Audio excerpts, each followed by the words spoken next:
I'tidal, konsep dan strategi internalisasi.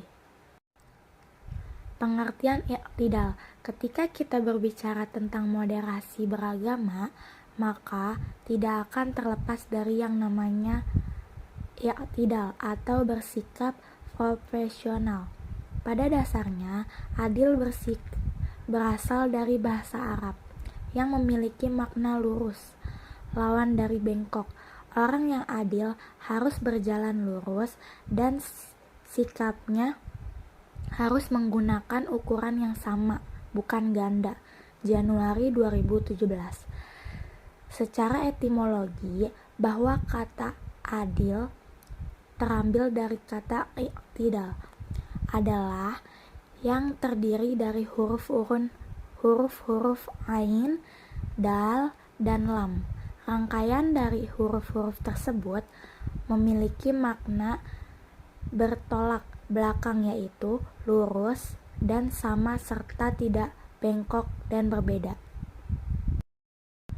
I'tidal, konsep dan strategi internalisasi. A. Pendahuluan. Kedekatan dengan media sosial menjadi generasi milenial memperoleh limpahan informasi yang terkadang jika tidak disaring dengan baik akan membawa dampak yang tidak baik pula. Dampak negatif yang dialami generasi milenial adalah mudahnya generasi ini dimasuki doktrin stranasional berpaham radikal. Salah satu hal yang mendasari dampak negatif ini terjadi adalah lambatnya orang dewasa menyadari bahwa melalui media sosial radikalisme dapat menyebar dengan mudah hingga mengakar dalam benak generasi milenial bangsa, khususnya mahasiswa. B. Pengertian i'tidal. Ketika kita berbicara tentang moderasi beragama, maka tidak akan terlepas dari yang namanya i'tidal dan bersifat profesional. Pada dasarnya adil berasal dari bahasa Arab yang memiliki makna lurus, lawan dari bengkok. Ada beberapa pendapat tentang pengertian i'tidal atau adil diantaranya. 1.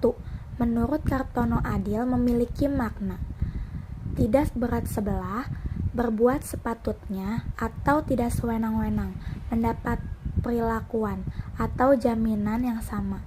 Kartono 2019.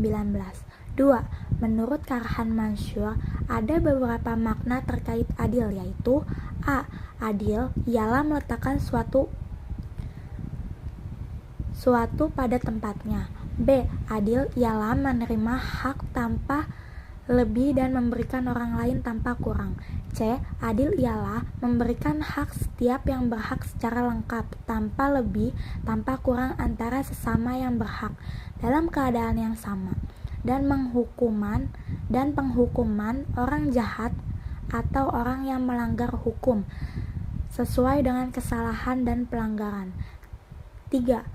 Adil menurut Abu Rahman Wahid yang dikutip oleh Junaidi Effendi bahwasannya adil berasal dari bahasa Arab al-adil yang memiliki arti sesuatu yang baik, sikap yang tidak memihak, penjagaan hak-hak seseorang, dan cara yang tepat dalam mengambil keputusan.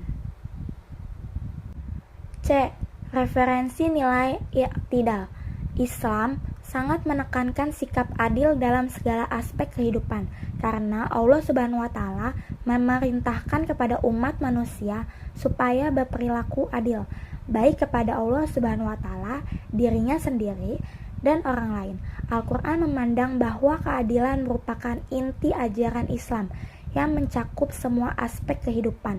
Konsep i'tidal yang dibawa Al-Quran sangatlah konseptual dalam kehidupan. Al-Quran merupakan kitab suci umat Islam yang menunjukkan praktik penegak keadilan, menghargai dan mengangkat derajat orang-orang yang berbuat adil, serta melarang dan mencela tidak keadilan, sikap adil itu sangat dekat dengan takwa.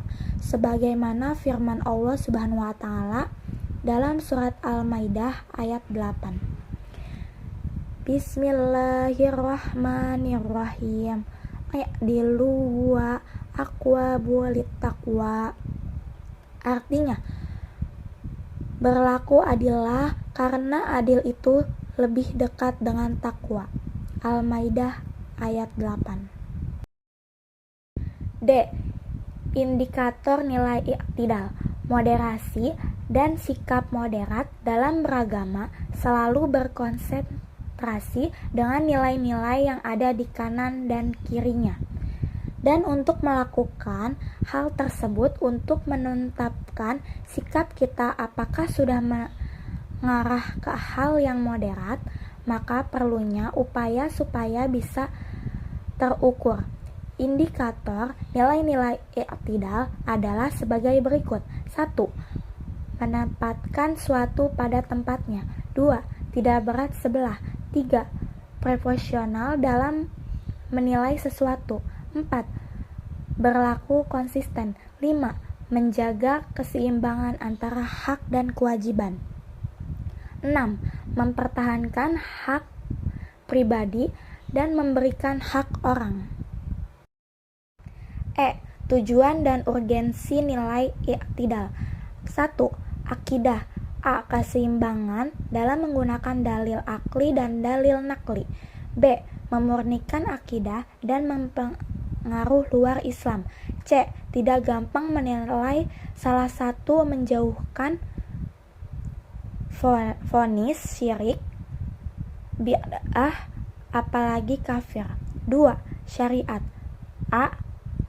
Berpegang teguh pada Al-Quran dan hadis dengan menggunakan metode dan yang dapat dipertanggungjawabkan secara ilmiah. B. Dapat menerima perbedaan pendapat dalam menilai masalah yang memiliki dalil yang multi-interpretatif. Zanin. 3. Tasyawuf atau akhlak.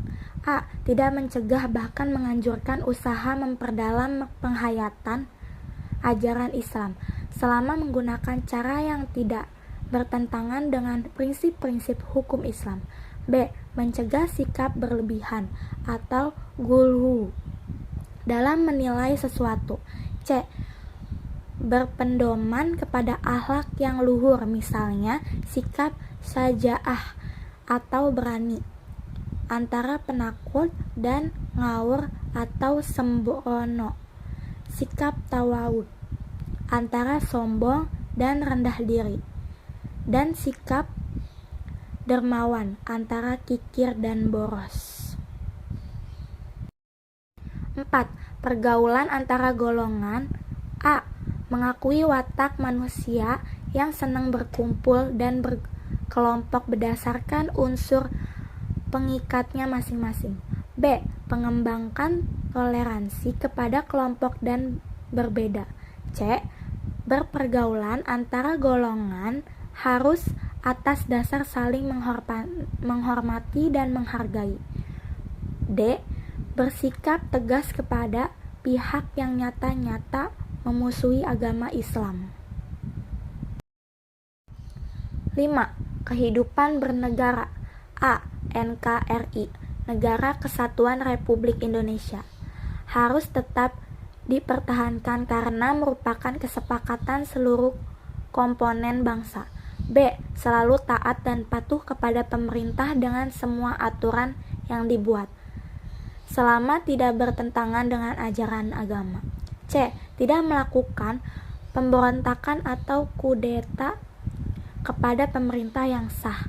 D. Kalau terjadi penyimpangan dalam pemerintahan, maka mengingatkan dengan cara yang baik.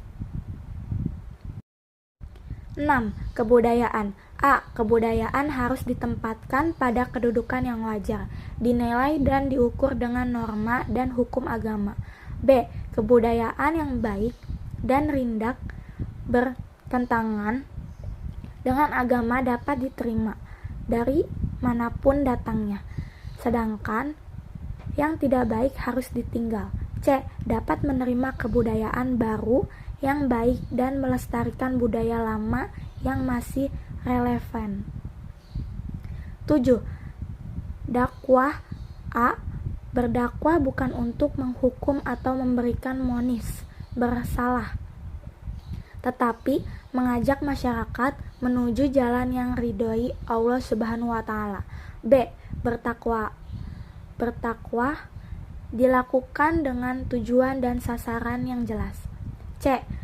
Dakwah dilakukan dengan petunjuk yang baik dan keterangan yang jelas, disesuaikan dengan kondisi dan keadaan sasaran dakwah.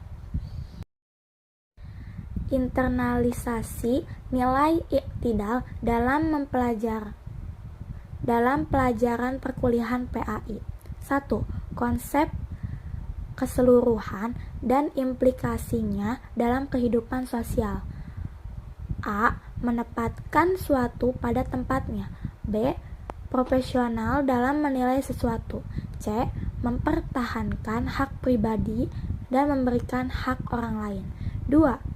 Konsep manusia sebagai makhluk bertuhan. A. Tidak berat sebelah. B. Proporsional dalam menilai sesuatu. 3. Sunnah sebagai contoh dan inspirasi budaya. A. Menempatkan suatu pada tempatnya. B. Tidak berat sebelah. C. Profesional dalam menilai sesuatu. D. Berlaku konsisten. E. Menjaga keseimbangan antara hak dan kewajiban. Strategi internalisasi i'tidal. 1. Informasi. Tidak ada larangan bagi umat muslim berbuat kebaikan kepada non-muslim, bertetangga, bergaul, bahkan bersahabat, selama mereka tidak mengajak kepada hal yang berbau maksiat atau melarang umat manusia beribadah. 2. Standar sumber informasi sehingga menjadi yakin kebenaran informasi. 3. Sikap moderat yang ditampilkan, toleransi sebagai warga negara wajib dijaga, namun tidak mengesampingkan koridor syariah, sehingga berbuat baik tersebut harus profesional. 4. Nilai moderat yang terinternalisasi. A. Profesional dalam menilai sesuatu. B. Menjaga keseimbangan antara hak dan kewajiban. C. Mempertahankan hak pribadi dan memberikan hak orang lain. D. Menempatkan suatu pada tempatnya. E. Tidak berat sebelah. 5. Karakter moderat yang menjadi aksi, menghormati, menghargai hingga berbuat baik kepada non-muslim.